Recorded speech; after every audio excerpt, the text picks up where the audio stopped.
উত্তর কোরিয়ায় মানবাধিকার পরিস্থিতি আগের চেয়েও আরও ভয়াবহ হয়ে উঠেছে। সম্প্রতি জাতিসংঘের একটি প্রতিবেদনে বলা হয়েছে, বিদেশি সিনেমা বা টেলিভিশন সিরিজ দেখা বা ছড়িয়ে দেওয়ার মতো অপরাধে মৃত্যুদণ্ডের মতো কঠোর শাস্তি দেয়া হচ্ছে।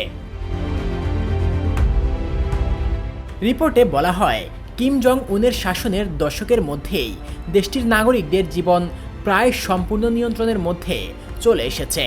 উন্নত নজরদারি প্রযুক্তি ব্যবহার করে সরকারের দমন নীতি আরও শক্তিশালী করা হয়েছে।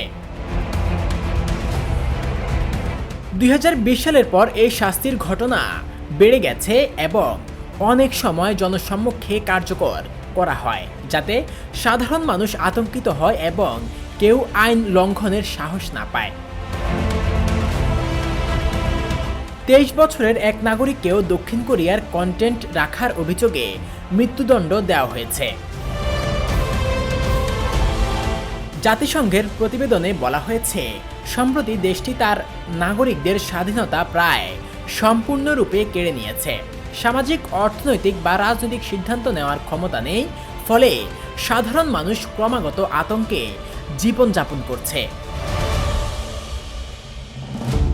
উত্তর কোরিয়ায় কেবল তথ্যের সীমাবদ্ধতা নয়, মানুষের জীবনেও ভয়ানক নিয়ন্ত্রণ আরোপ করা হয়েছে।